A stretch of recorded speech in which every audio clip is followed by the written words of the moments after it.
G'day listeners, welcome to Bar Karate, the sailing podcast. My name's Jordan Spencer and it's that time of the week where we get to talk with some really cool sailors, but unfortunately I have to share the mic with my two idiot mates, so let's bring them in. Greetings, Exalted One. Mr. Brett Perry. Well, it's official. I've hit the gym. Oh. But it's hit me back. I can't lift my arm up above the ow. Yeah, so I thought I come out of lockdown. I was all like pumped and amped, and I've gone. I'm going to go to the gym and take it on. Yeah, well, of course I go in there and just smash it. Yeah, but I'm not fit, eh? It fights you back. No. But see how we go. I got a dressing down from the bride because I haven't been to the gym for 2 years, and she's just getting. I'm a bit scared now. I think it could hurt me real bad. So yeah. Well, take my advice. Don't go. Don't go. All right, let's bring in the other bloke. He had a voice that could make a wolverine purr. Mr. Nick Boyce. Hey, you blokes. I was wondering what my intro was going to be, and you've just given me so much material. Dressing down. Yeah, I'm sure there was a bit of a dressing down, absolutely. But BP, the only gym mate you've had is Jimmy Brings, all right? Yeah. So quit the band. It's true, right. Actually. What have you ordered tonight? A nice little Chardonnay or something? No, I've actually got a nice little Sauvignon Blanc, Marlborough. Oh, yep, there we go. Yep. Good choice. Two men. Two things before we start. Mm-hmm. We had the maiden voyage, metro fishing voyage on the Bar Karate Express today. Oh, so good. Headed down to the Cruising Yacht Club of South Australia. You'll be pleased with this, Jordan. The Vice Commodore has actually cottoned on all the way up to the board members and the GM. They're calling you the Vice Commodore. Yeah, I love it. It's going well. So went fishing this morning with a partner in crime who shall remain nameless. And I don't know about you blokes, but us yachties, we got so many weather apps and shit on our phone, right? And we're always looking at the different models, different this, different that. You still stuffed it up, didn't you? I didn't stuff it up. And we're looking for light airs, but forgot to have a look if there was going to be thunderstorms. Yeah. But we're always looking at the wind. Never anything else, and I've been caught out by that before. But we had some massive storms in Adelaide today. Managed to dodge them. I'll post some photos actually on the book. I was going to say, listeners, wait to see this photo. It's coming up. The Bar Karate Express. She could have been, could have been melted down by now. I'll say this to you, boss. It could be the fact that you live in Adelaide, mate, because, it's not a common thing. I at this time of year in Queensland, every midday you switch your phone on to check when the next thunderstorm's going to hit because they're building up. Yeah. I check every single day. Save the car. No, well, it is an Adelaide thing for sure because it's unlike Adelaide to have what came through today. Yeah. But and one other thing. Podcasts, it's good. It's good fun, good banter, but we miss one thing, and that's video, I think. And we've crapped on about it before. We're going to try this. We're going to try that. We put a few things on YouTube. And today would be such a day to do that. Do you know why, gents? Because we do have on the line probably the second most beautiful man in yachting, the male model from Mandurah. So the male model from Mandurah is joining us, and unfortunately for everyone who wants to be him and all the ladies want to be with him, it won't be streamed live nor on video. Yeah, so we've let you down. So we can feel free to say it's in the voice. It's in the voice. But he makes us look bad. Well, should we just bring him in? I'm going to hand back to you've thrown my intro right out. You went the same line, but yeah. So it's pretty obvious now that we've mentioned the male model from Mandurah because we that's how we've referred to him for years on the show. So let's just, without any further intro, bring in Tom Johnson. G'day, fellas. Thanks for that intro.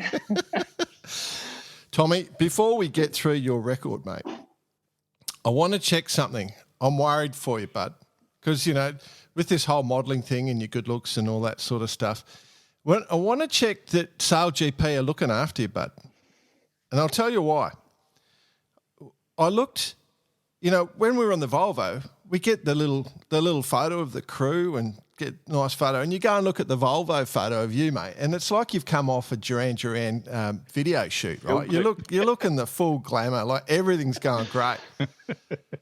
Year one, particularly, Sail GP, they have put up. You look like you've come from a homeless encampment, and you've been in there for 2 years, mate, and then on your height, they've got you listed at 182 or 183 centimetres, which we all know is just around that 6 foot level, but they've put you at 5'9". What's going on? Is Sail GP, have they got an agenda against you? We're worried for you, bud.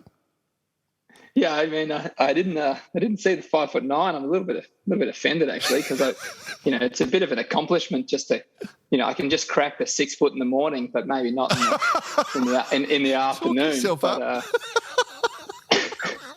But holy shit! I've just Googled it. I've got it. Oh yeah, that's a bloody cracker.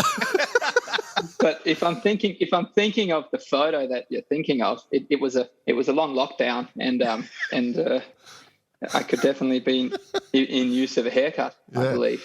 If that's the one. All I'm going to say, Tommy, is for the listeners that want to go and check you out, don't go to the Sail GP site. You're wasting your time.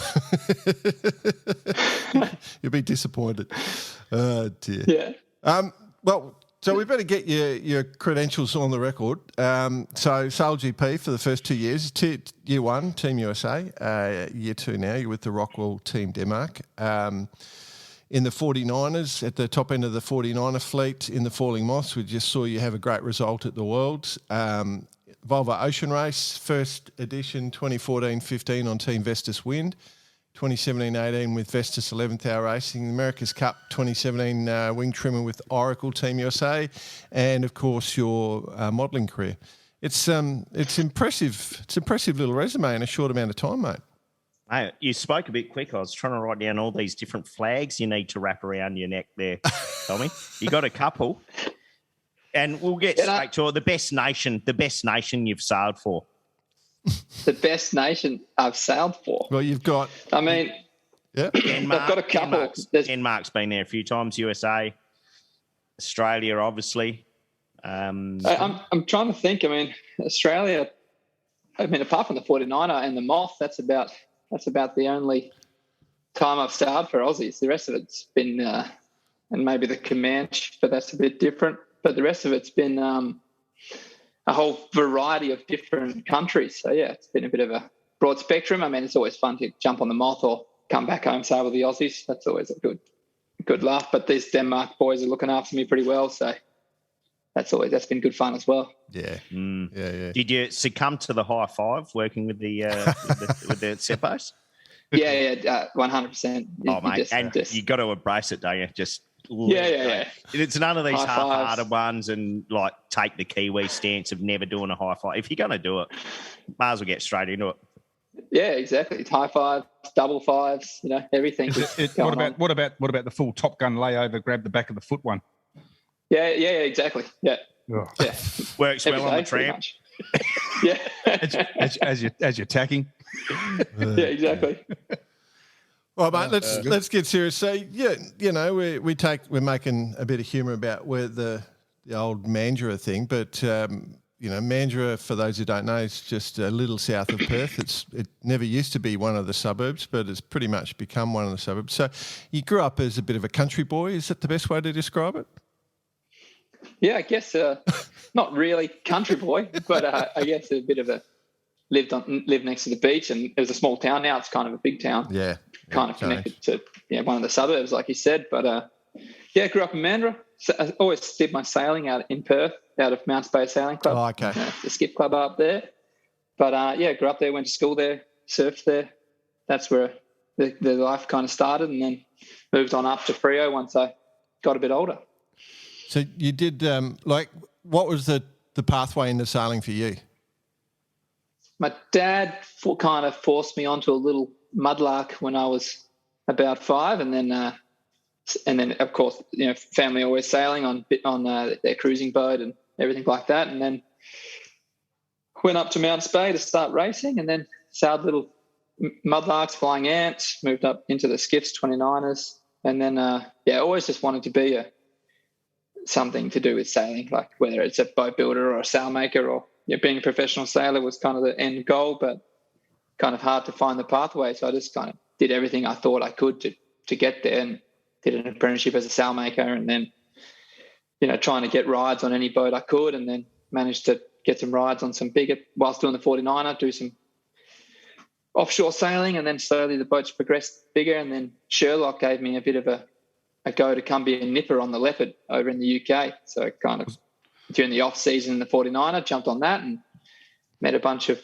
older boys, some of the legends, and then kept chipping away until kind of some offers started coming up. Was that the moment when you went there and dipped into that scene that sort of set it up? Yeah, exactly.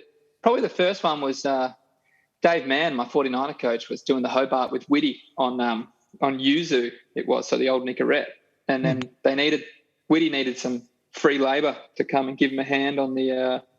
So me and Parko ended up going and giving him a hand while we were just after South Sydney, and then Whitty just said he had some corporate sailing to do after the Hobart, so he asked us, like, mate, do you guys want to come and sail around with us for a little bit after the Hobart and help us do some corporate sailing? So we had a bit of a baptism of fire with Whitty, me and Parko, and free corporate sailing and then a delivery home. Yeah, exactly. And kind of thought this is how you go offshore sailing, and realised it was completely loose, but good fun.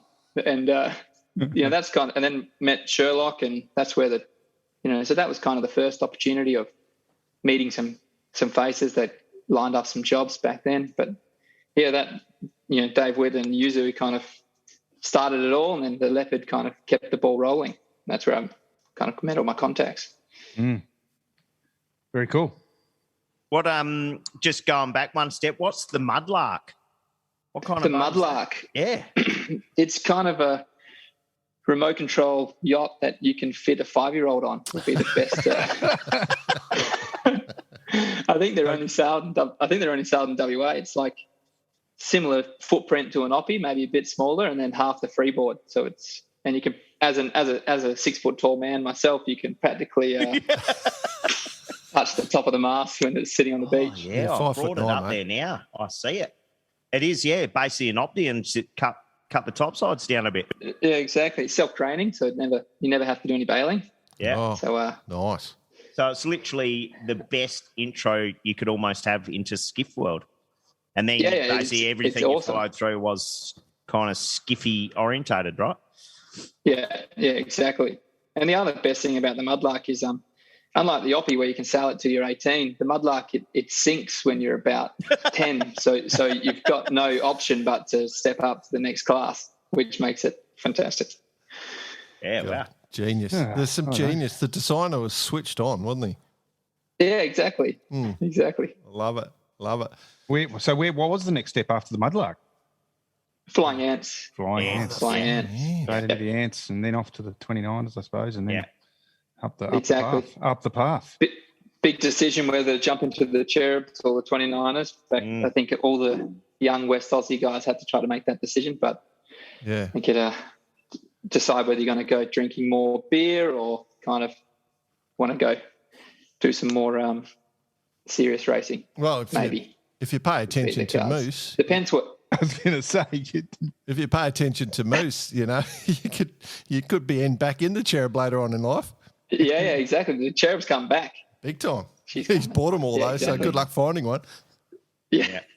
Well, Moose has just discovered beer, you see. They were the boats. Yeah, right. I'm going to give this a crack on his mighty Vamoose. Very cool. So it's you sort of were you good from the start, or were you coached into being good? Like, was it was you just gifted everything in life, mate, or what? No, mate. I was never that good in the Mudlark, flying in 29er, always hanging in there, Yeah. But never winning regattas and things like that, but just massive frother, just super keen on yachting and hanging out with the boys. And then, I think it just a lot of focus on wanting to be the wanting to be a pro sailor, and then just thinking of every other way that you can, obviously I wasn't going to go to the Olympics or anything like that at that stage. It definitely wasn't looking like it in terms of my skills, but I could yacht okay and hang in there and train with the boys and to have some okay results, but wasn't really looking like I was going to win a regatta. And then kept trying to upskill however I could and just try to get an edge so that when the opportunity comes along, like if I'm a sailmaker and done a lot of diverse yachting and luckily offshore sailing is a bit, you can figure out a bit more about how the whole boat operates and the maintenance and how to put reefs in and out and get all the dirty work done on the boat, running sheets to leeward and not falling off and kind of doing all that stuff. And so that's kind of what I put all my focus into. In saying all that, Tommy, and all that is extremely important by all means. But one thing you did mention, and I think for offshore teams, this is where it's quite unique. You just got to be a good bastard too. Because when you are offshore or when, the shits hit the fan or you're back on shore and everyone's tight, like you just got to get along with everyone. And having, work or seeing you working in the team environment throughout the Volvo, or whether it was in the loft or out sailing and always having a smiling face, to me, that's pretty much number one that attribute you need to be successful in that world. And share your Mars bars. I mean, it's really important as well, Yeah, exactly. You can't be seen there just hogging it all. Like I've seen that happen before and it doesn't work. Yeah. If that beef jerky doesn't get passed all around the rail, if it stops at you, you're probably not getting asked to come back. That's for sure. But that in mind, you've. I think Bicey's 100% right. But that in mind, I wonder your views on when you did that first Volvo Ocean Race, the youth rule. Do you reckon that was a big deal for you? Yeah, for sure. I mean, we were Nico actually. Chris Nicholson took a bit of a. I think we had 3 under 30s instead of 2, and I guess he did that for a bit of redundancy, so that if someone got injured, because we were a small team, and I guess we didn't have any reserves sitting on the shore, so that we could injure an under 30 and not have to freak out about trying to find another one in a couple of days or vice versa. Yeah. But I remember the race before. I think I was still a little bit young for that race and still a little bit green, but trying to think how I'm going to get as good as these under 30s. And I remember Vicey probably remembers more the under 30s being an annoying rule back then. And but it's I think that was a terrific pathway. And I mean, you had to work hard to get. I remember thinking I could never be as good as the under 30s that were under 30s, and the under 30s that were in the race kept, they were young enough that they would do the next race, and then there was not many spots open. But that race in particular, there was a new wave of under 30s where I think the other guys had done the last 2 races, most of them, and then there was a bit of they'd all now bumped that age and they couldn't fit into the rule, and then that opened up the opportunity for guys like me and Nikolai and Parko, and there was quite a few of us that ended up doing our first race, that race as an under 30, Louis Sinclair, and a bunch of the guys that you kind of see in the sport now. But I think it was a fantastic rule. Yeah. And what a race that was for you. Yeah, mate. Mate, short and sweet for me. Speaking of baptism of fire, no, but that's all that, and for the listeners, that was essentially the race where Vestas went on the rocks.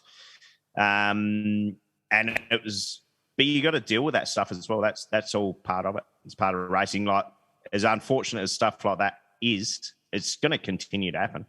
So, and probably, and we've all seen a lot of interviews with Nico and speaking with him about it and stuff. And it's the way you actually deal with it afterwards is kind of the testament to the man, so to speak.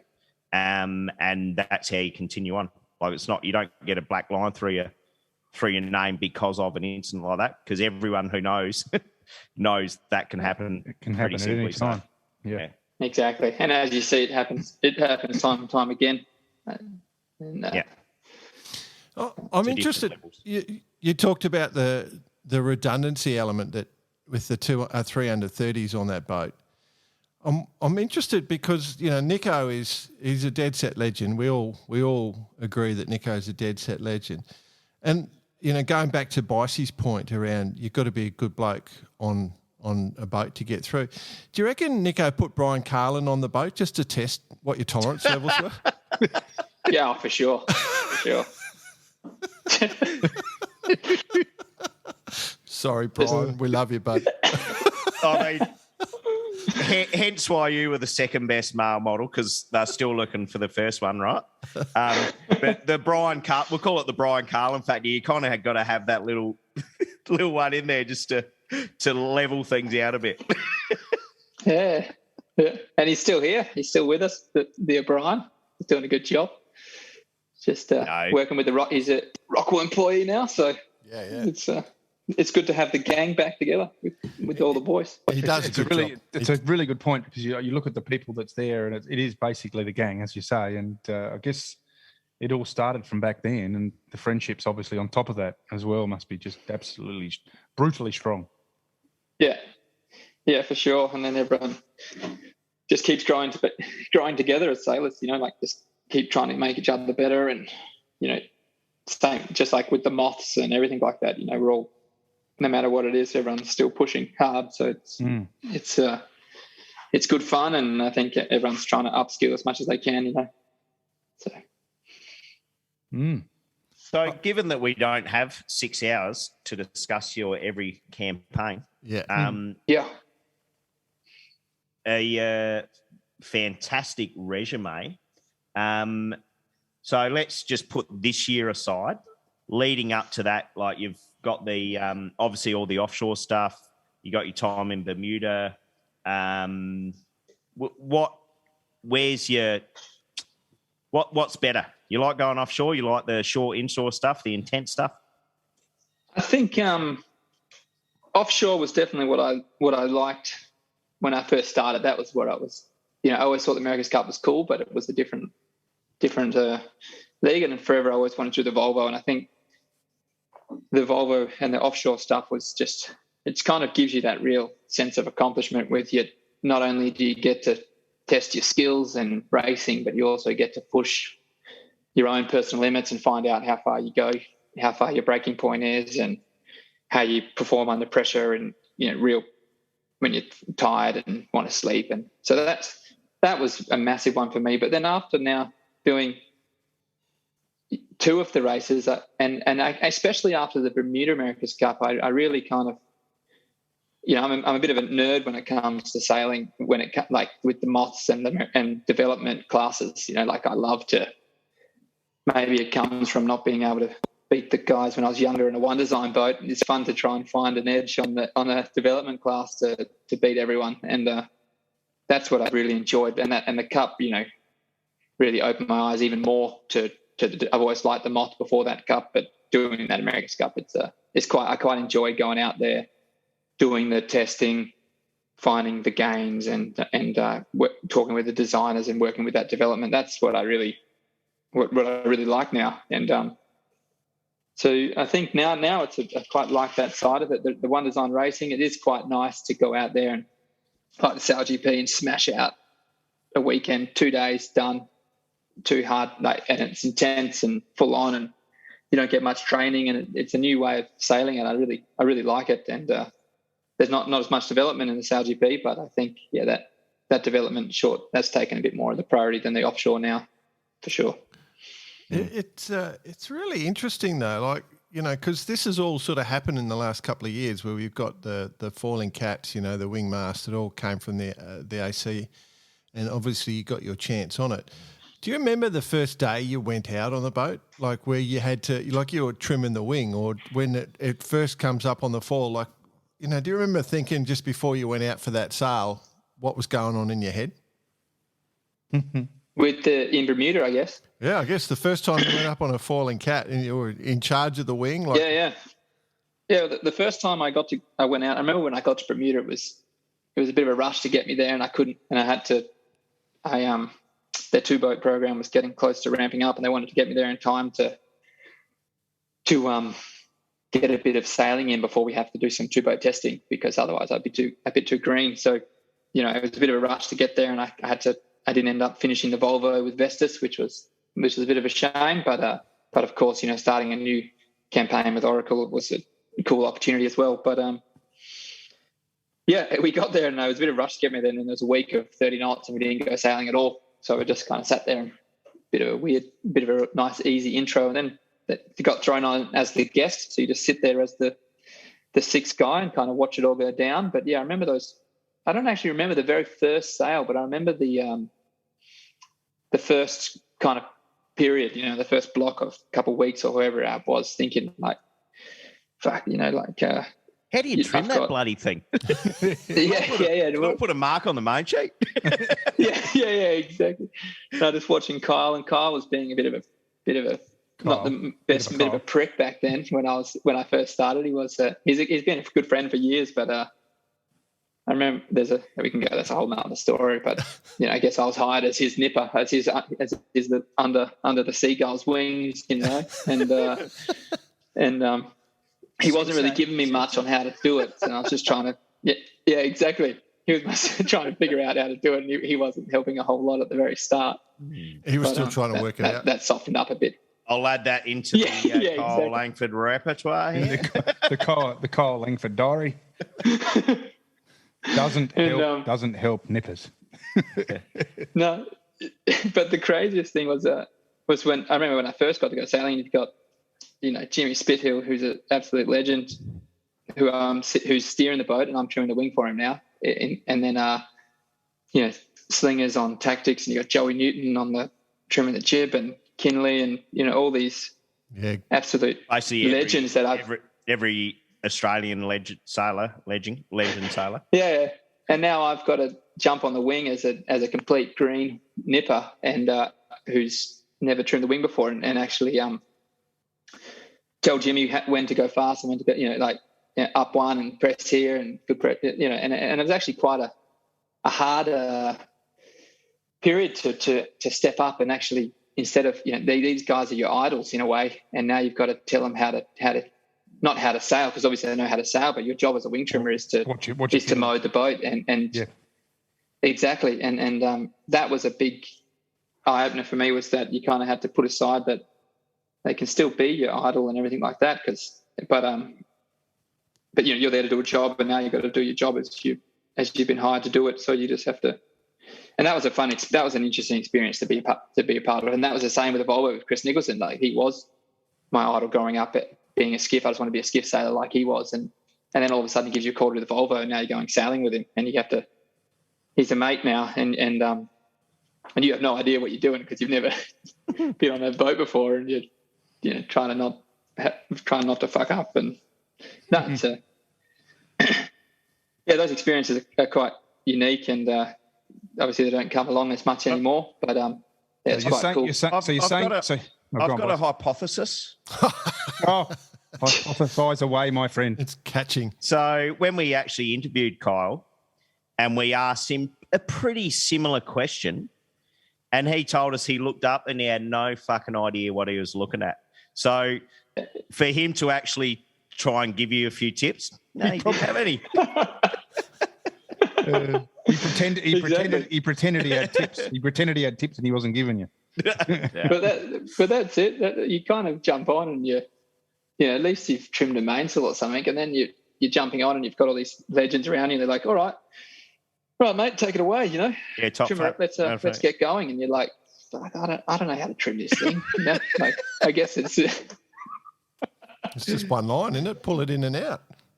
Yeah, exactly. Then you just completely freestyle it. And I guess it's a sailing boat, so I got to just keep the boat flat and make sure we don't go too fast or too slow. So that's if anyone wants to know how to trim a wing, that's your playbook right there. I mean, there's an element of just taking it on as well, right? Like exactly. You've said it a couple of times, baptism and fire. There's no better way than just jumping on board, just sending it. Yeah. So. Yeah. Do you get any feel though? Like, is it like if you're trimming a main, you can feel it a little bit? Do you actually do do you get the same sort of feel, or is it more like a bit barn door, like it's on off sort of thing? Yeah, you've got feel. I mean, you can. It's definitely on off, but there's the boats. Well, the F50, for instance, is super responsive, and It's probably any almost, adjustment you make. would it almost be more? Because on a traditional boom boat, you've got you're pulling it down as well. Whereas on these boats, you're just pulling it sideways, like adjusting the angle. Yeah. So it's really instantaneous, and the boats are so light and they're quite nimble, the F50. So, if you hit the twist or over ease or over twists, the boat not only does it the heel change, but that unloads the foil, which makes you fly higher. Or if you trim on too quick, then it makes you fly lower. So you can really feel the effect that the wing has, and it's got a lot. You have a lot of feel to it. Yeah. So that whole correlation between the wing and the foil is critical. Like if you make a little error, the whole boat changes, it unweights, or it goes over a pitch poles. Like, do you remember when you caused a major, like where you've just made a mistake and you've just gone, and you know it's coming? Have you have that memory at all?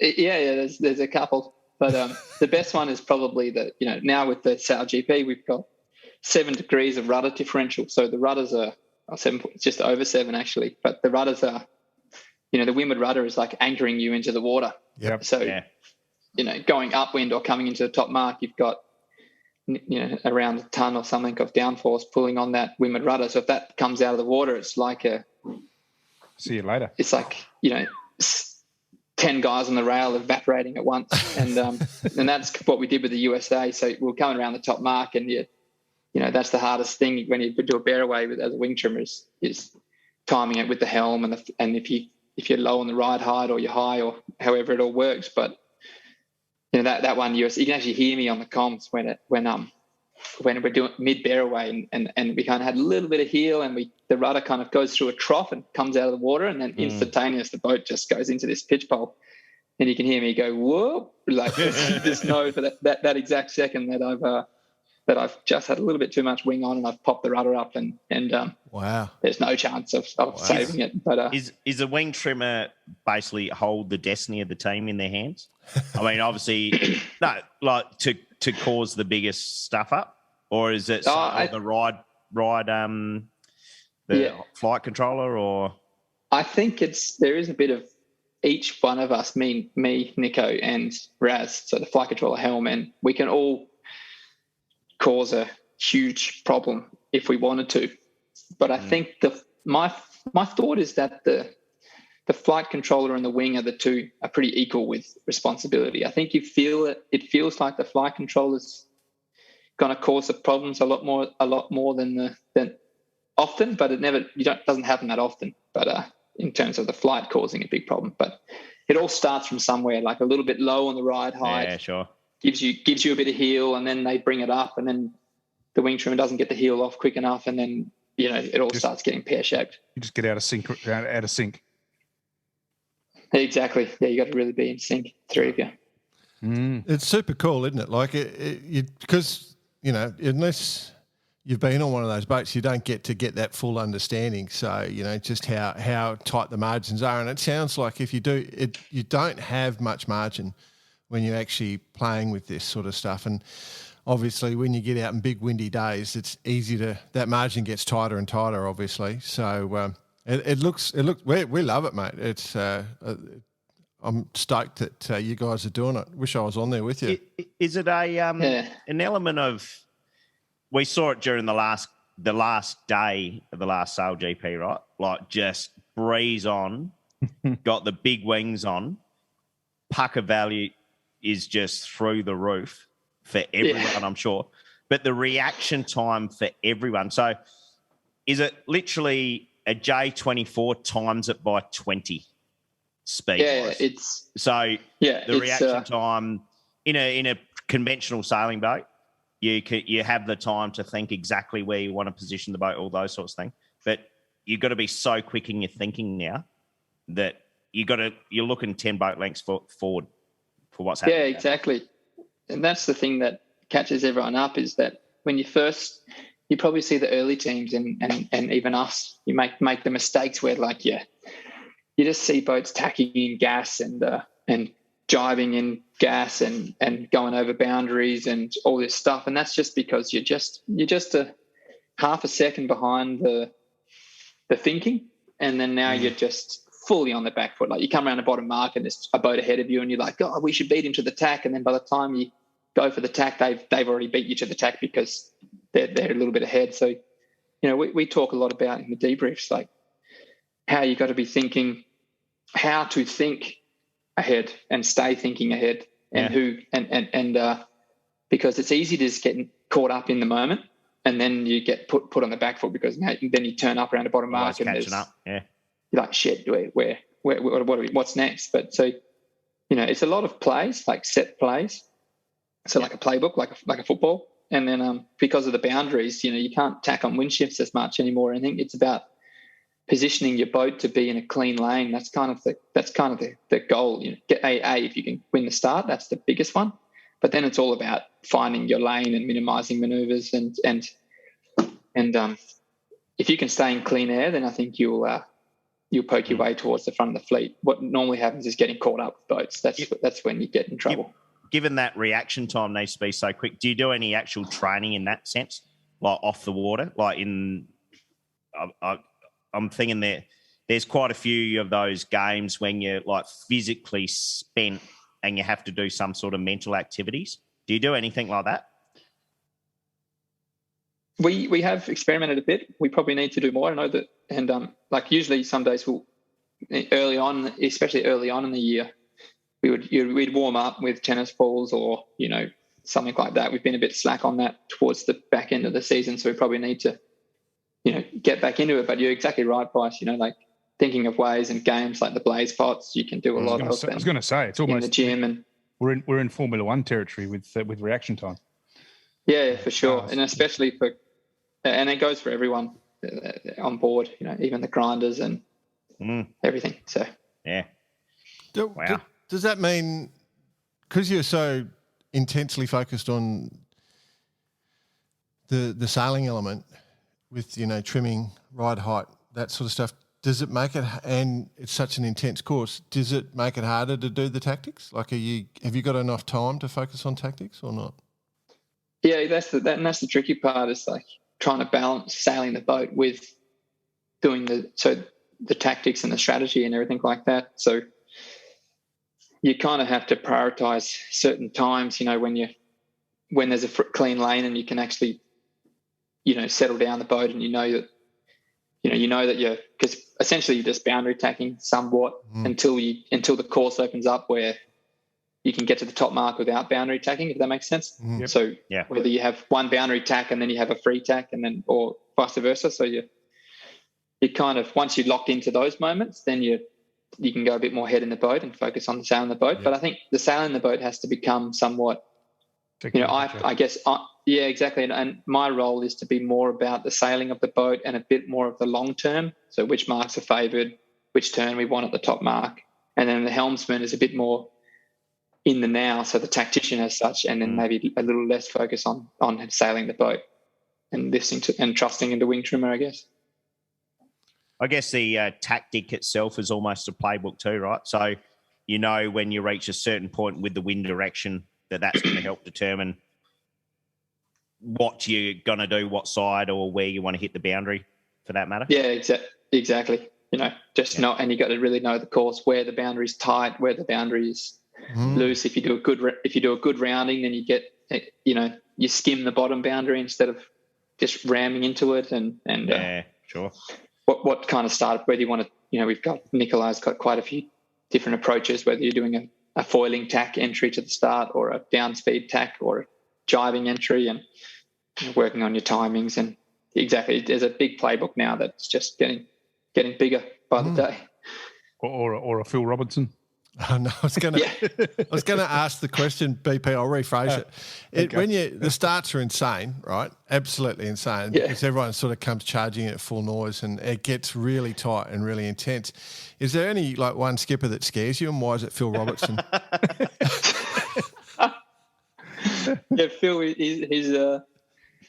mean, it's what everyone wants to do. His start is what everyone is thinking of doing. It's just He does it. It's just Will tries to do he's just, and I mean, we've done it a couple of times, but I guess he goes a bit harder into it, and I mean, if nothing happens, then it's fair game, I guess. It's and if you hit that, if he nails it, then he's just launched. You know, he's going to win the race probably, but it does get a bit loose sometimes, and you know, if there's no gap and you try to go for the gap, and you will hurt people. So I guess there's an element of being punchy, but yeah, I guess the early part of the season, it seems like Phil was really pushing it on the starts, but I feel like everyone's actually stepped it up on the starts. Now I feel like we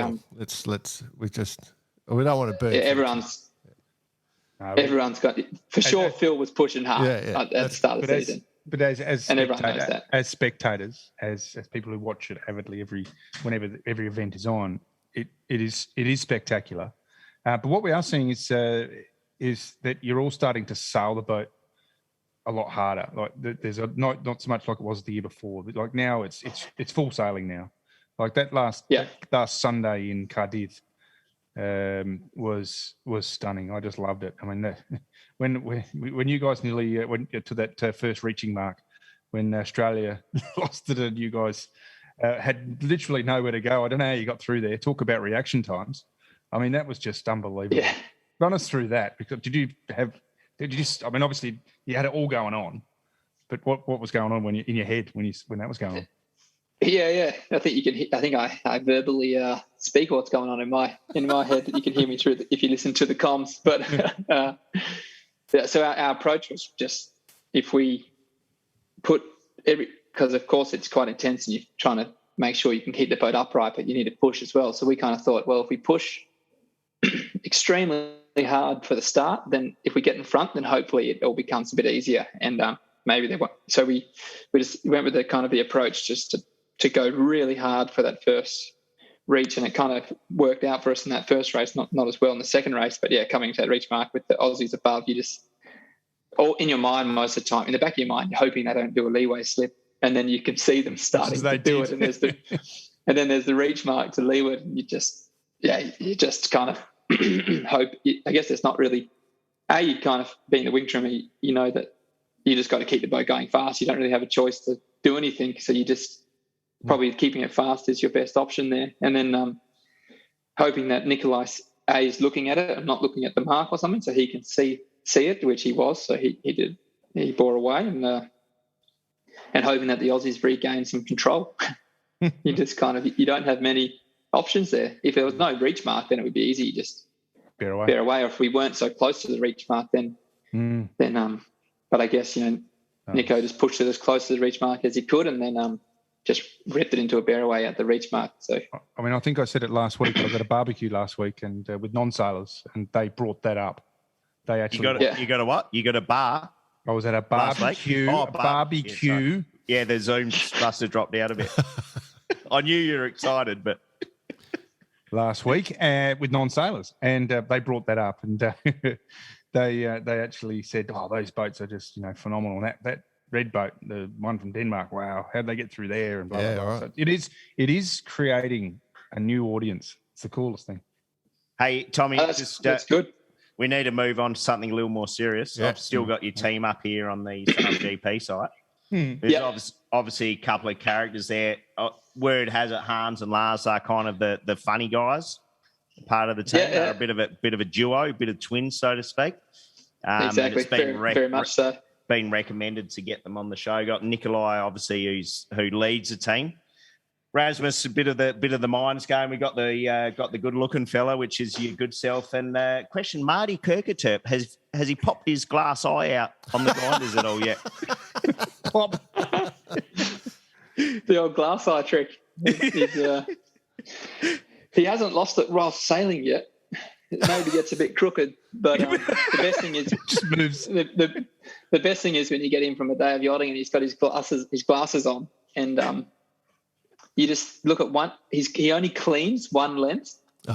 So, and he's got a fair point. He's like, well, I don't use the other one. That doesn't need to be clean. But when you see him when you get off the water and he's got one lens is like crystal perfect clear, and then the other one is just like a Covered salt in mine. salt. Yeah. Zinc cream and Richard That's the Mason funnest. tells a glamour story from the Sanya days that Marty was a little crooked down on the Leeward Bilge, and Richard was doing a bit of mopping up and came a bit of sponging up and came across a glass eyeball. eye. Oh, shit. Yeah, they wouldn't put me past it. Shit. And it hasn't fallen out yet. So All right. That's a challenge for you. We normally kind of challenge the people we interview, especially at your level here with the Sail GP and stuff, just to up the banter, but you're pretty handy on the banter. So if you could do it when Marty's mid-yawn or something, give him a tap on the back. See if he's give him a whack on the back of the head and see if his eye pops out. yeah. I'll give him the best shot. The challenges we give Vicey, I tell you what. Brian Carlin, take note. Have the camera ready. Hey, what about the 2 new teams next year? Have you you heard any rumours on crew setups and stuff like that on the 2 new teams? Well, which Australians are they going to be? Yeah. Are there any left? We saw one go Team New Zealand today. Yeah. Well, I think exactly. That was the. I think we're going, aren't we, Vicey? Jay? Oh, shit, no. Mate, first tackle, I'm straight off the back. See you, boss. I got a Bice Commodore. Vice Commodore. So, have you heard anything at all, or like a? No, actually not. Only the Swiss team is those young fellas. But and the Canadian team, I wouldn't know a single thing about. That was kind of I mean, we heard it the week before that there was a Canadian team, but apart from that, we don't. Well, no one seems to know much. So I'm sure Sail GP know, but they're keeping it.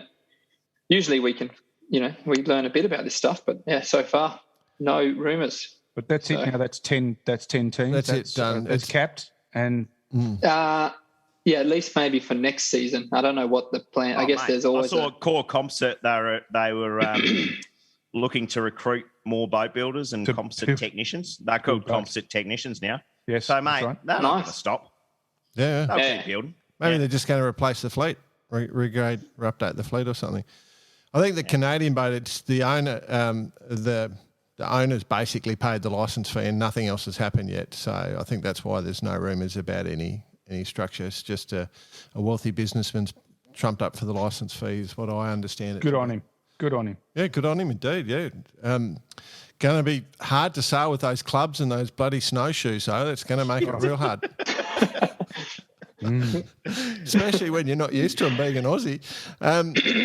What about? I want to talk about the moths because when you did the moth worlds, you did. I noticed, was it a DD3? What's that? You're one of those Dutch guys that make those cool A classes. Yeah. Yeah, it's a guy. It's called Exploder Boats in Poland, actually. Yeah, and they're it's called the MD3, and the A class is the AD3. So it's I guess the A class fleet is slowly been dying out a little bit over the years, and he's a keen boat builder and does some really nice boats. And maybe 18 months ago we got talking. It was Ovington Boats also involved, and Exploder, and the designer is D3 Applied Technologies from Spain, and they were actually, I believe, were working with American Magic in the last America's Cup, and good guys. So they're quite and I guess they just Gonzalo were quite interested in it. Yeah, exactly. Yeah, and then Gonzalo's been the lead designer on the whole project, and great guy. Like him. I guess really good guy. And I guess for a bit of the love of the sport, they just wanted to do something new, and it's a bit of a brand for his design firm, and Jakub has got a good facility in Poland that can build boats, and part of the goal was to build a boat that's just faster than everyone else, and really incorporate in the aero side of it, because that's doing 18 to 20 knots upwind now. It's quite a big factor. So Gonzalo did a heap of CFD on the boats and ran and kind of the boat that I used at the Worlds ended up kind of being the aerodynamic monster that that Gonzalo could contribute. And I mean, I only sailed it maybe. I had a prototype boat. One of them we pretty much sunk, and the other one the mast step broke. But we only did about in total maybe 10 hours of sailing on the boats before the Worlds. So I think the boat showed a lot of potential for how little it had sailed, and we still hadn't figured it. We had some issues with the foils, and nothing broke, but just some structural issues with some twisting and things like that we've sorted out now. But it was performing extremely well for such a short period of time. And it's been a fun project to work on as well. Again, going back to that development thing. The big point of difference was the solid wings, right? As in, was that was the key point of difference?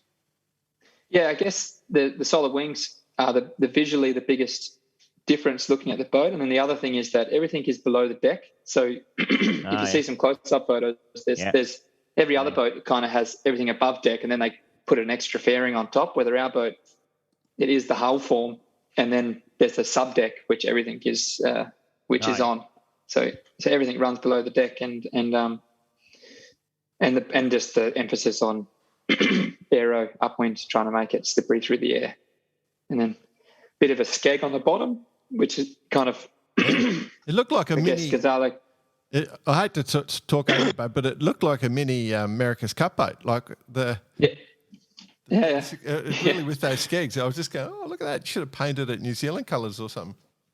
Yeah. So that was a bit of the, Gonzalo's like, when we're doing all the CFD on the boats, he's like, oh, mate, let's just run a couple skeg models and see how it performs. And it was going very well in the VPP and in the modelling. So, and I guess all it does is creates it's a vortex generator, creates a vortex which helps reestablish all the flow on the leeward side of the hull. That's usually turbulent flow. So, and also we thought if it does work, then it's a bit of if people think the America's Cup is cool, then it's a bit of a trend. So it looks cool. But obviously doesn't fit on the roof racks though. Good point. And once you get to $80 now, you take off. You make a set of racks like we use when we paddle our skis. We got a round set that holds them. You could just make it. Yeah, exactly. Yeah. That's a good point. Yeah. Not dumb. That's exactly what you need. Nice, mate. One of the biggest bits of aero, though, is your one good self. I noticed you got rid of those beautiful looking locks that your photo was taken on the Sail GT for the actual event. But did you wear a one piece? Did you wear a bit of a Kathy Freeman-esque type headpiece, or where was that? No, did Gonzalo take it that far in the CFD? No, definitely been talked about, and Brad Funk the year before actually had the silver onesie. Aero suit that was banned from the cycling. But it was so he and skiing. So he's kind of brought them to sailing, but it didn't make an appearance in the last Worlds. But maybe that's where we need to go, by. Yeah, I think so, mate. Yeah. Well, the hair is the problem. The hat needs to be more aero, because I think even if I have a haircut, the mop still seems to catch most of it. So yeah, maybe you need like full time trial helmet as well. Exactly. I'm seeing it. Silver helmet, silver suit. Just comes off the side and then it moves around. Yeah, it's got to be the right. Got to be right there. Angle of attack. You got to get that right, mate. You guys, if you want to know some history and you're mates with Chris Nicholson, you want to ask him about the little onesie outfits him and Darren used to wear in the early 90s. They used to wear a full little lycra onesie outfit. They looked like they were from. You remember that movie Kill Bill? Yeah. The yellow suit with the black stripe down the front. They looked a lot like that. You ask Chris Nicholson about that, mate. We'll do. Him and Daz looked. They looked the piece. They were super slippery. Well, awesome. You got to sacrifice a few things, and if the vanity is it, so what? So be it. Yeah, I can't. You've lived your life. Can't You've lived your life like that, Jordan. What about the actual racing, Tommy, on Lake Garda, Salem Moss? Some of the best sailors in the world, it's just must have been a bit of a wet dream, really. Like, it would have been a ton of fun. Yeah, mate. No, it was epic. And all the boys are there. Moth froth. Moth froth. Yeah, massive moth froth. I think the moth sailing is unreal, and it's a shame we don't have more regattas. We need more events, because then we can get the gang together. But it's, I think there were 6 gold medals in the top 10 or something like that. Yeah. When you look at the results and over the time, and then more so as you go down the fleet a little bit as well.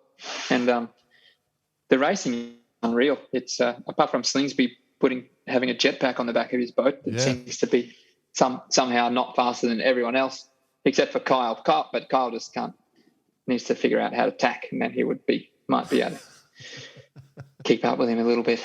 But yeah, he's just rapid slingers. But apart from that, the racing's unreal, and yeah, exactly. We just need more of it. Just that's what we're missing. So extremely fun boat. Yeah, well, Jordan actually has mentioned previously, and I think we all agree with it. It's kind of where you guys at this level of yachting can best display your trade and refine the art of this foiling sailing. And we've got to agree, and we're almost, despite us not running the best off the beach class championship that we were going to, the Moth has to be up there in this current day and age. Yeah, I think it's exactly. Apart from the Sharpie, maybe, Well, or the Rainbow. The Rainbow's up there apparently. The Rainbow. Nice. Oh, we've now got a new one. We've got a new player. The Mudlark has decided to put it in. The Mudlark might. Mudlark's coming. It's a solid entry. Yes. Your party out on Langford not being able to attack the Moth. What about Francesco Bruni? How did he go? Because he's good. Yeah. Just sitting on one side the whole time. Yeah, just always on the one. Always sitting on the port side the whole time. What's that? Yours, Jimmy. Ah, shit, he's not there.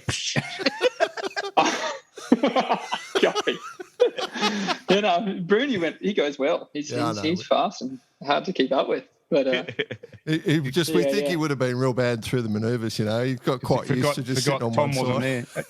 There. Jimmy wasn't there. Jimmy. He's super fast on port tack. Yeah, now you're onto it. Super fast. But on starboard you can hang a little bit. Yeah, he struggled on the start line. Right. Oh, dear. Yeah. What a laugh. Very cool. Very cool. Well, I think we're just about out of time, bud. Anybody else got anything else we want to finish off with? Any topics we've missed?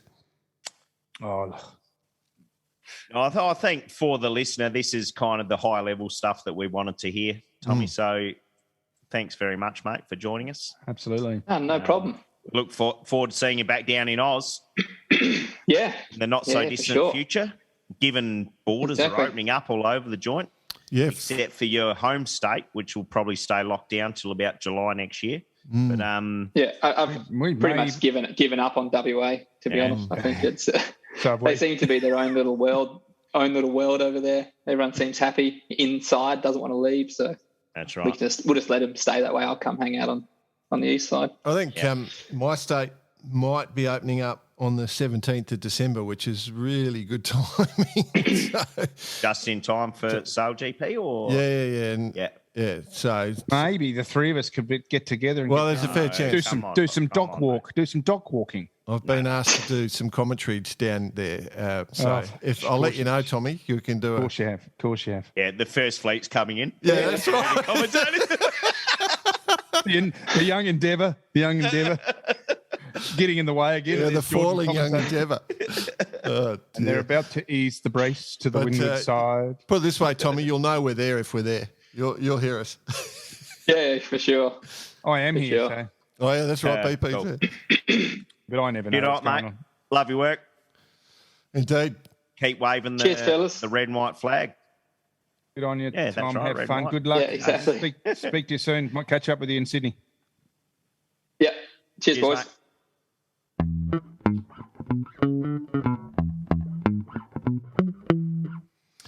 That was a ton of fun. Knew it was going to be going in, of course, with young Tommy. As you said, Boss, you've got to be a good bloke to make it. I think I said good bastard. Good bastard. That was your words, yeah. Yeah. And, it's clear, he is a good bastard. There's no doubt about it. He's a really good guy. And he just keeps, as is evidenced by the fact that, the guy he started sailing with with Nikolai around the world, and now they're sailing together on the Rockwool Team Denmark thing. It's great to see that the bloke's doing well. He's settled down in Denmark now. He may never come back to Oz. He's living the dream. He's doing a bit of a reno of a house. I'm doing the same thing, of course. I've been renoing my house for a while. I need some roof insulation, boys. I know that I will say this because Rockwool are sponsoring their team. You got to back. So this is where it works. You got to back the sponsors. You do. You got to back the sponsors. Like if they're going to sponsor sailing, like this show exists to create more sailors, and we knock back money so it stays in the sport. We don't take money from any sailing sponsor, any sailing manufacturer, so it stays in the sport, goes to events. And what you're saying, this is a good time to give a shout out to Jens, the CEO of Rockwool, Jens. And also Morella, who looks after all the marketing side. And if you do want to get in contact, cheers@barkarate.com. Regardless, I will be more buying. Than happy to promote. Yeah, I'll go and do it, mate. I'll go and buy it. Rockwool. I've just been saving up for it. That's all. Yeah. Well, that's it. I was lucky enough to meet Jens and Morella. Kind of at the last hour there with the Volvo. We did a bit of sailing out of Gothenburg, I believe that was, with the Volvo boats back in the day. And Morella, she was part of the Vestas the first time round. They had a crack. So, and they've put a fantastic campaign together. They've got the F50, Sail GP team. They've got the M32, yep, and a few other things going on. GC. Yeah, they're busy. GC32, sorry, my mistake. So, they're busy. They're doing it properly. Wouldn't be surprised if this is going to lead into some dominance from someone apart from the Aussies. Yeah. Back onto the male model of Mandurah. Now, I don't know the guy, right? So you blokes have got a long pass with him. I think Chisel, wasn't it? Chisel. The big thing for me is the pathway that he's taken, and the way that everyone he sailed with along the way was his idol. You know what I mean? And he was open to say that, and that is what we're trying to. The mantra of this show is to be a good bloke, as you say, Bicey, a good bastard, or I don't know what you call a female. GC. A GC. Be a good person. But the fact of the matter is, he sailed with what people that he considered was his idol, and I'm trying not to laugh, but I'm moving forward at a rapid rate of knots. Can we move on? Oh, okay. All right, let's go on to club events. BP's lost it. Club events, we've got some big news, but we can't tell you. We've become, it's like the Secret Pros back, an event, a big one, and we're going to keep it to secrecy because we've been asked to keep it. It will be next week. We're allowed to talk about it next week, BP. Otherwise, we can kill you. Otherwise, you can kill me. Yes. Yeah, right. So what this does do, though, yes, it allows us power to ask questions above and beyond. Okay. Yes, I love it. Save it till next week. Oh, you're putting it in the bank, you reckon? Yeah, in the Is bank. this aimed particularly at me or particularly? No. We've done the right thing. No. We've done the right thing by a lot of people. No. We are doing the right thing by people. Our sport. I'm always stuck in the mud. We want our sport going better and stronger. That's it. That's what we're doing this thing for. Yeah. So 4 words. So therefore, all about the respect. All about the respect. Therefore, the major event of the week this week is going to be the Bar Karate Express in all its glory at the opening day of the Cruising Yacht Club South Australia. Has to be the focus. We can talk about that one, can't we, Bicey? I'd love to say, gentlemen, it would be the Bar Karate Express in all its glory, but it will be Vice Commodore in all his glory. Oh, in the whites. Yes. Got the tie, got the name tag, got the hat, got it all. As mentioned, but previously I was handed down a bit of my attire for the day from one Jeff Betcher. I only had to let the camp pants down 6 or 7 inches. But I'll be donning them this week on the back of the one and all, ready for a couple of hip bras with the boats going past. 3 cheers to the Vice Commodore. The Vice Commodore, I love it. Are you going? Hip bra. Are you going the short pants with the long socks, or are you going the long pants? No, I'm traditional, mate. I've always been a bit of a traditionalist, What's that? and I like to follow in club culture and tradition. So you'll see me in the attire that basically I was given, so I don't have to buy new shit. What about your white So you'll shoes? be wearing white trousers that are a bit too short for you, even though they're I'll let them down. And you'll have nice long white socks up on the inside of that. You can't buy long white socks anymore, BP. That's why I asked. You never can. Can't you? It's bloody hard. So white shoes as well, boss. You look like White Doc Martens, believe it or not. Oh, bloody good. Oh yeah. Okay. Yeah. I dare you to go into a supermarket dressed like that and see what happens. Like the people will be so confused. Are you Jeff Betcher's son? Are you inheriting this? The joke there, people, is that Jeff Betcher, who is owns a supermarket or two. owns supermarkets, and he's a massive yachty and TP. Well, I mean, you just got to start. Ex-Commodore of the Cruising Yacht Club SA. And owner of all the We've famous kept that all in here. secret men's. So I hear your brother's taken up sailing, Jordan, again. I heard this too. Back into yachting.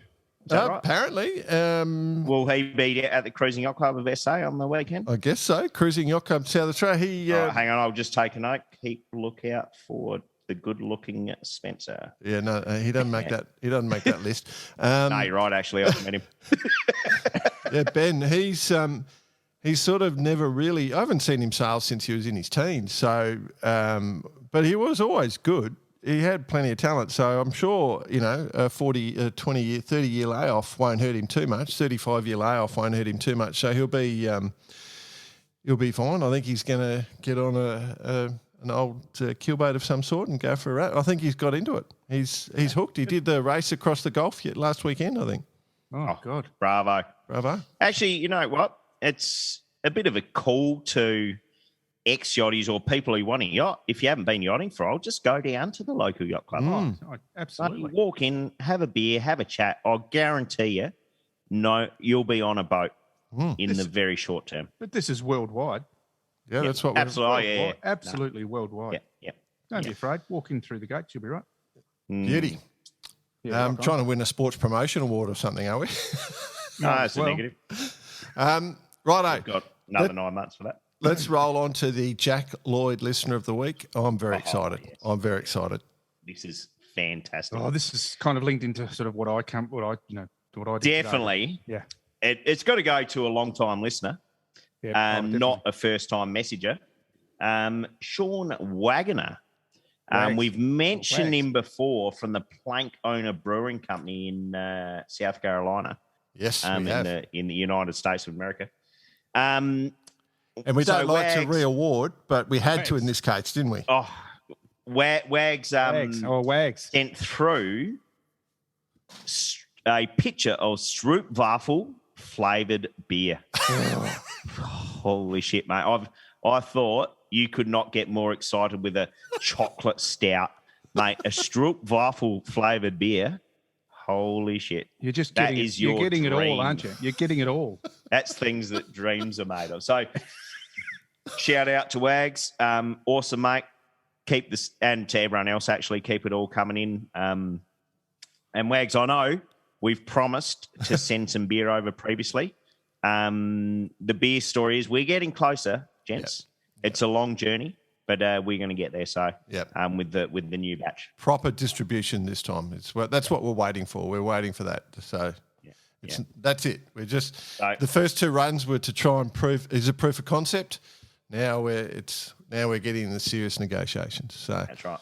So Sean, awesome, mate. Keep it up. Right. Well, let's roll into a hot time with Bicey. Oh, where's the music? We need the music. What music? An apology again from Harrison Fisher, who there's just so many choices there, and he's just a bit undecisive of what to go with. Okay. But we'll get there. We'll get it by about the 8th episode of this. Okay. How about all right? Number one. No, I got to get your intro music. Don't act like you're not impressed. Yeah, I like it. So we all saw it this week. Nathan Outteridge has been signed with Emirates Team New Zealand, as was leaked to me several months ago. Wow. And we mentioned on the show by one Mr. We didn't mention his name at the time, but Nick Crabtree, he got the crystal ball out. He called it. We called it. And he's finally signed. So question is, Pete and Blair on the free markets, they say, what's this mean? What's this free agent, sorry? What's this mean for Team New Zealand, gents? Is it the splintering? Is it the beginning of not the end? Is it? Yeah. One of us should take it seriously and one of us should go the extreme. My bag's going the extreme. It's definitely the end. It's over. Blair and Pete have quit Team New Zealand. Write it down now. Get on the phones. Publish it everywhere. They're never coming back to New Zealand. They're moving to the US, and they are taking a huge contract with Larry, which includes part of Hawaii. They own part of Hawaii as part of that contract, and they're never coming back to US, and they don't mind because now they own part of Hawaii, and they're happy. And Nathan knew about this years ago. He moved to New Zealand. He set up house. He's got a kid there. He's got his wife there. They're happy. He's a New Zealander now. He was a Japanese Australian. Now he's a Japanese Australian New Zealander. Leo Takahashi is ecstatic now because he's a Japanese guy who's a New Zealander, and now he'll be in the team as well. And it's definitely happening. Nath is the new king of New Zealand, and that's what's definitely happening. Far out. What a rant.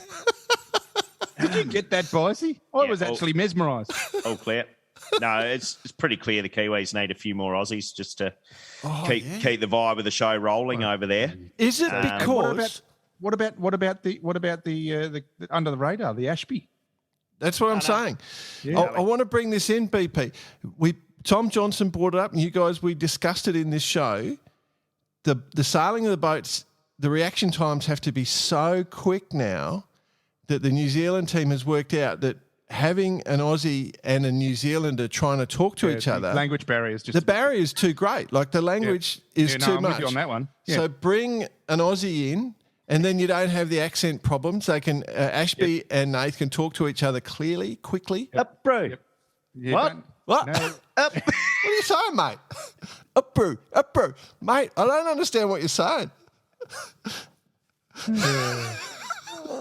I see the logic. No, I seriously do, because it's really not easy. It's not easy when you're under pressure with the Kiwi. No, it's good. It's a great man to have in a team, in all honesty, regardless of how it plays out. Yep. And he is very, very close to Pete and Blair. So I think they'd probably appreciate his involvement, and he'll be a superstar for that team. I think absolutely, it's a great decision earlier, at that level. You know, all these. It's a great signing. Yep. Done well in time. He fits all the criteria from actually being, that whole residency side and all those sorts of things. So no brainer. Yep, no brainer. I'm all for it. So, what was the actual question again? What do we need to do? Oh, who's going to skip it? Oh. Nathan Average. Inspiring rant, BP. Inspiring. Right, nowhere near as good as old mate. But go on. All right, number 2, gents. Righto. Another bit of big news in the yachting world this week. Massive. Alex Thompson will not be competing in the next Vendée Globe. Or not.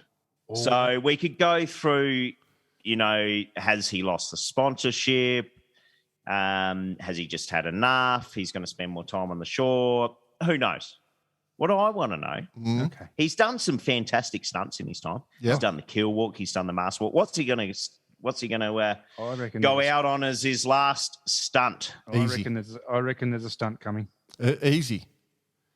He's going to walk on a sunfish. The one that keeps hitting. Yes, exactly. That's why he and the Sunfish Union have been working together. He's been in touch with them, has he? Yeah, and they've told him that they can't guarantee a clear passage for the next Vendée. So he's wise. He's got young kids. He's going to spend time at home with the young kids. and he's going to avoid running into the sunfishes this time around to build goodwill amongst the sunfish boat union. Fraternity that are all on their way south at the moment, ready for Sydney Hobart. Yeah, and therefore, if he goes in 28, he's good. He's good with the sunfishes. Find some time. And he's also, the other thing I wonder, this is a bit of controversy for you. Is Alex pretty certain, because he hasn't ruled out going in 28, but does Alex think that the boats will be remote controlled by 28 and he'll be able to sail the race from his lounge room? Probably. Oh, yeah. I like it. Not bad. Not like BP does, where he falls asleep and rams into islands and in the virtual game. That reminds me, I'm still going around the world. Must turn that off. My theory on the last stunt, he's done, what was it, the kill walk, the mast walk, and he did that kiteboarding stunt. Kiteboarding stunt, yeah. So behind the scenes, he's been practicing a bit of skateboarding just due to the popularity out of the last Olympics. He's going to be doing a bit of ramp work on those bloody big round cock and ball foils he's got. Oh, nice. Couple of slides. Yeah. So, all right. Not sure where this stands. Actually, the whole whether Hugo Boss continues on or not, but you'd have to say one of the longest lasting, greatest sponsorships in the sport of yachting. Has been a good one for him. Well, I mean, as I said off air a second ago, I did hear a little rumor that perhaps Alan Rowra was doing something, but we'll keep an eye on that one. It's been purchased. He's brought the boat. I don't know the actual ins and outs. It just popped up. It was on Facebook, so it's definitely got to be true. I think there's something. Yes, that's right. Yes. So there's got to be something going on there. But Alan Row's a great guy. We'll see if we can get hold of him and have a chat, and he can tell us directly from the horse's mouth. How does that sound? Cool. Let's see if he can take us for a sail. Haven't been for a yacht for a while. Yeah, why not? Next time we're in France. That's it. We're not allowed in France. We're from Australia. Tell them we're coming over in a submarine. It's okay. It's a diesel one. You'll hear us coming. Next topic. Now, this isn't more a question out there, but it was so much, so important, it had to make the top 5 this week. Yep. And I want you, BP, to explain it to us all. Me. The minis. What's happening in minis? We've spoken about it, but we need to know about it.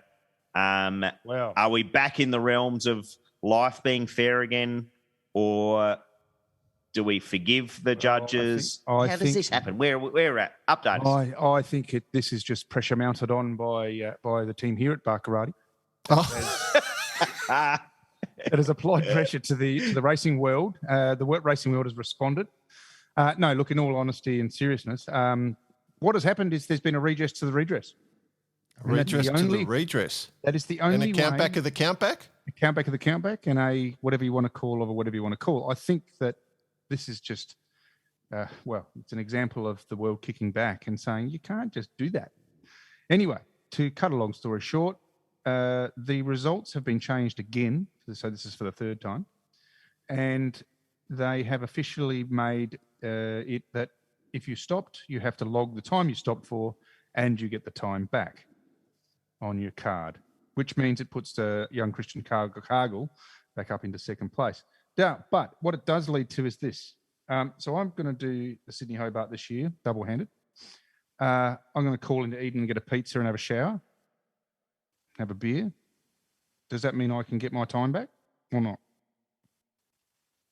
No, I'm still confused. Like, how can they change a ruling? That's what they've done. Regardless of right or wrong, a changed rule. It's, who the hell's running this show? That's what I want to know. That's what we don't know. Well, apparently Malta are having a crack at it. Who leans on who? How does it end up where it is? Didn't we bring it up a while ago about race management? Race management, just changing rules willy-nilly?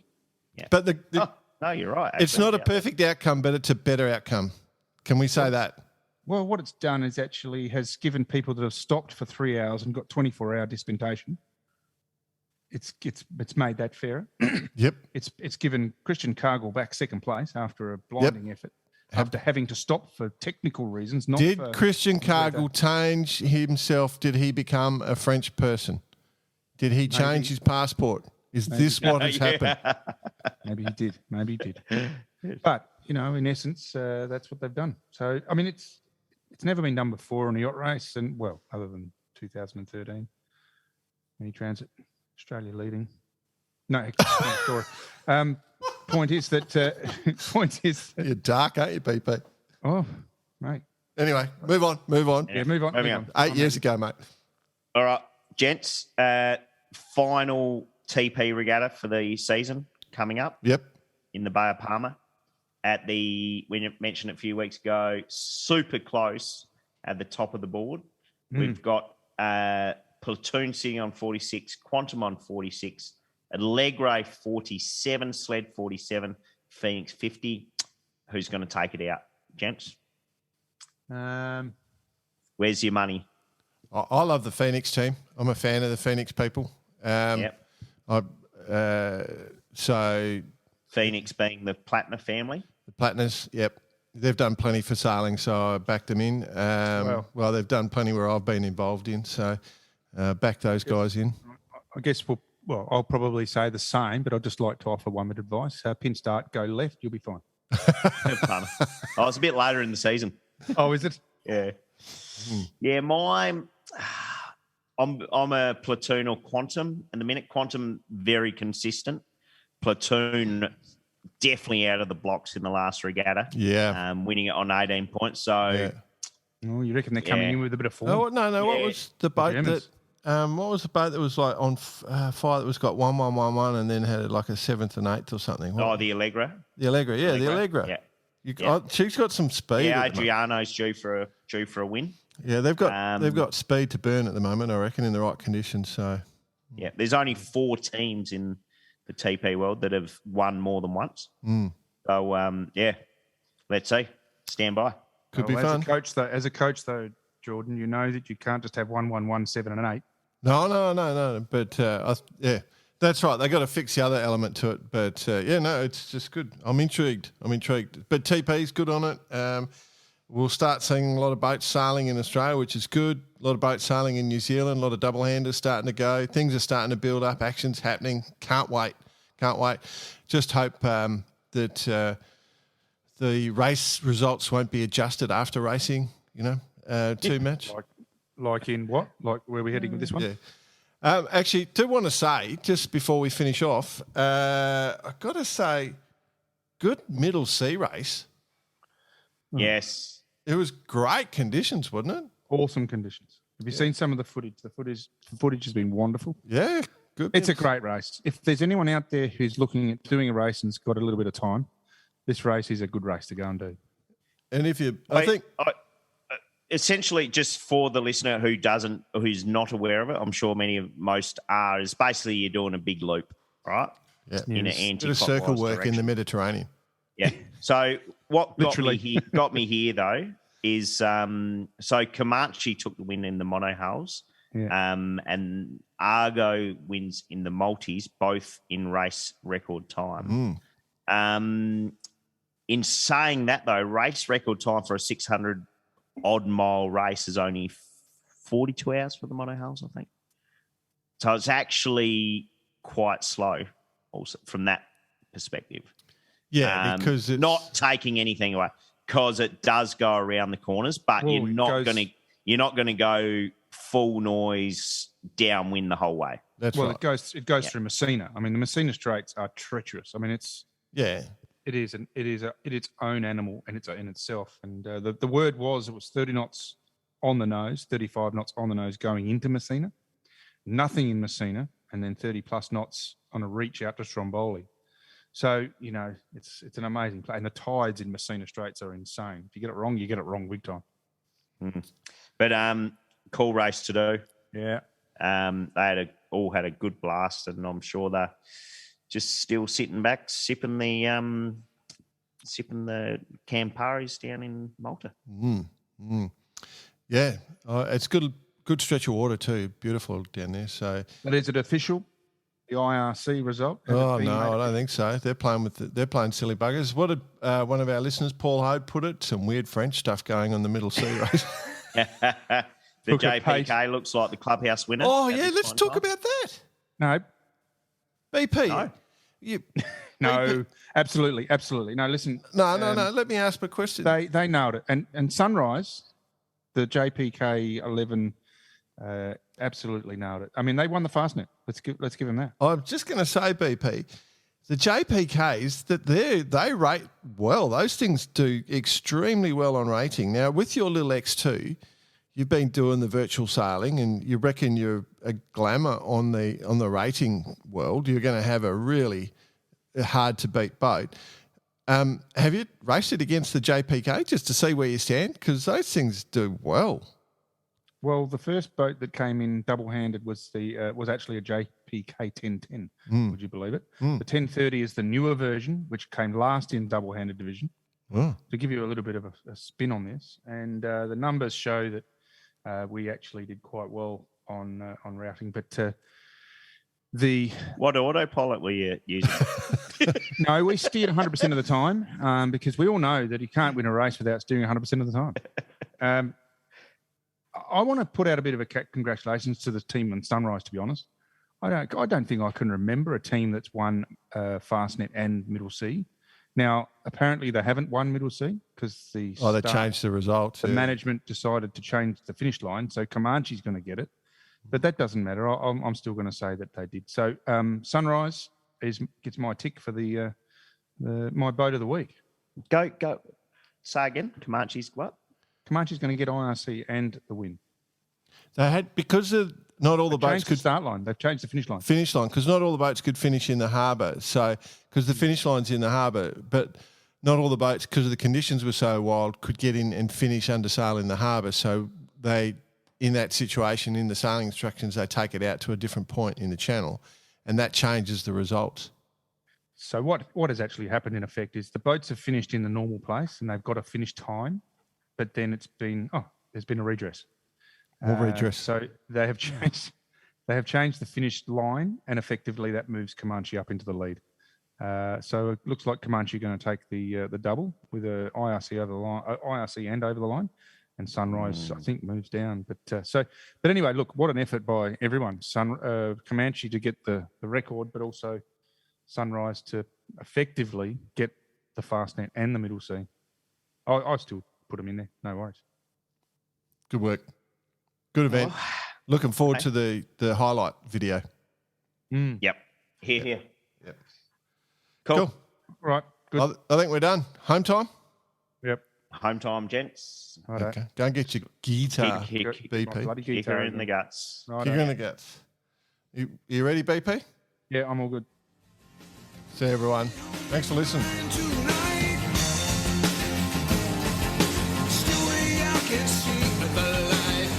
Amazing how you're ready to go with that song straight away all the time.